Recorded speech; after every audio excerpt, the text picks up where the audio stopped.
দর্শক প্রথম থেকে মনে হতে পারে আমি দাঁড়িয়ে রয়েছি কোনো এক নদীর পাড়ে বা কোনো পুকুর পাড়ে। আসলে পুকুর নয়, আমি দেখাতে চাই আমার পিছনে যে রাস্তা, এটি আসলে বেহাল অবস্থা দীর্ঘ 15 বছর যাবত।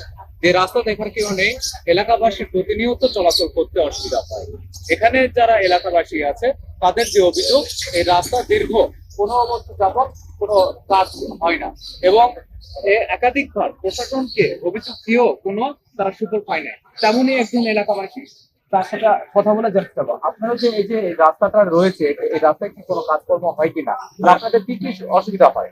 আমাদের যাতায়াতের সমস্যা হয়, বিশেষ করে বাচ্চা কাচ্চার সমস্যা হয়, গাড়ি ঘোড়া উল্টে যায়। হ্যাঁ, আমাদের অনেক সময় দেখা যাচ্ছে পানি ঢালতে হয় আমাদের রাস্তা ধরে। ভাই আমরা খুব অসুবিধার মধ্যে আছি। আপনার দুই পাশের লোক নওগাঁ শহরে এবং ভোজপাড়া রোডে আমরা খুব সমস্যার মধ্যে আছি। আমাদের সামনে একটা উৎসব, এটা করার জন্য আমরা খুব আনন্দিত। এই যেটুক করছে এইটুক করার জন্য আমরা অনেক আনন্দিত আমরা।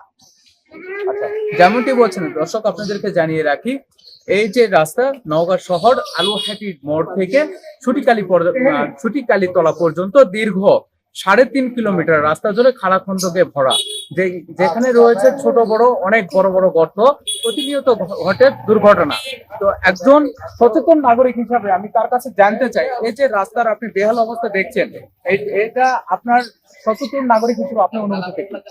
আসলে কি জানেন যে নওগাঁ পৌরসভা প্রথম শ্রেণীর পৌরসভা, কিন্তু আমরা যেটি দেখি এটি তৃতীয় শ্রেণী নয়, এটি পঞ্চম শ্রেণীর পৌরসভার মতো এর কার্যকলাপ।